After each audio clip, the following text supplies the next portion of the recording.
বিসমিল্লাহির রহমানির রহিম। প্রিয় বন্ধুরা, আজ আমি দেখাবো কিভাবে একটি বার্থ সার্টিফিকেট ফরেন মিনিস্ট্রি হতে অ্যাটাস্টেশন করতে হয়। এটি একটি বার্থ সার্টিফিকেট। এই বার্থ সার্টিফিকেটটি আমি ফরেন মিনিস্ট্রি হতে অ্যাটাস্টেশন করিয়েছি।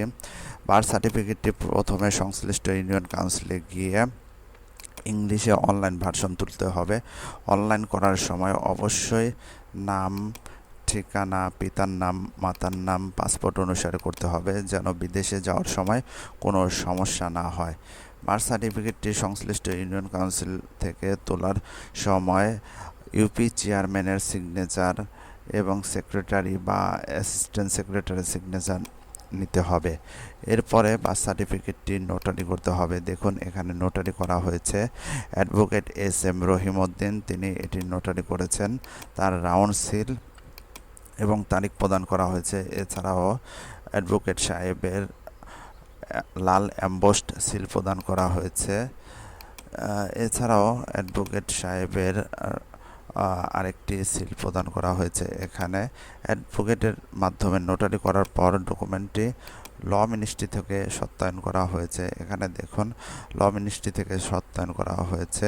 Murad Jahan Chowdhury, senior assistant secretary, law and justice division, ministry of law, justice and parliament affairs, Bangladesh secretariat, Dhaka. এখান থেকে ডকুমেন্টটি সত্যায়ন করা হয়েছে। ল মিনিস্ট্রি থেকে বার্থ সার্টিফিকেটটি সত্যায়নের পর সর্বশেষে বার্থ সার্টিফিকেটটি আমরা ফরেন মিনিস্ট্রিতে সাবমিট করি। সাবমিট করার পর এখানে দেখুন, ফরেন মিনিস্ট্রির ডিজিটাল সিস্টেম অনুসারে বারকোড সহ স্টিকার প্রদান করা হয়েছে। এখানে দেখুন, ইন্ডেক্স নাম্বার রয়েছে, বারকোড রয়েছে এবং মোহাম্মদ তৌফিকুল ইসলামের সিগনেচার রয়েছে।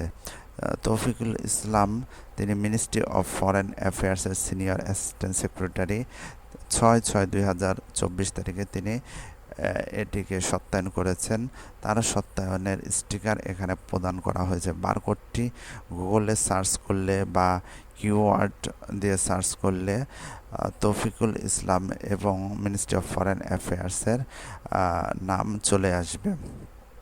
বন্ধুরা, এভাবে আপনারা যে কোনো বার্থ সার্টিফিকেট সত্যায়ন করতে পারেন। যে সকল বন্ধুদের সময় কম বা সময় স্বল্পতার কারণে সত্যায়ন করার সুযোগ নেই, তারা আমাদের সাথে যোগাযোগ করলে আমরা আপনাদের ডকুমেন্টটি সত্যায়ন করে দিব। সত্যায়ন করা বাবদ আমাদেরকে অল্প কিছু চার্জ প্রদান করতে হবে। ধন্যবাদ।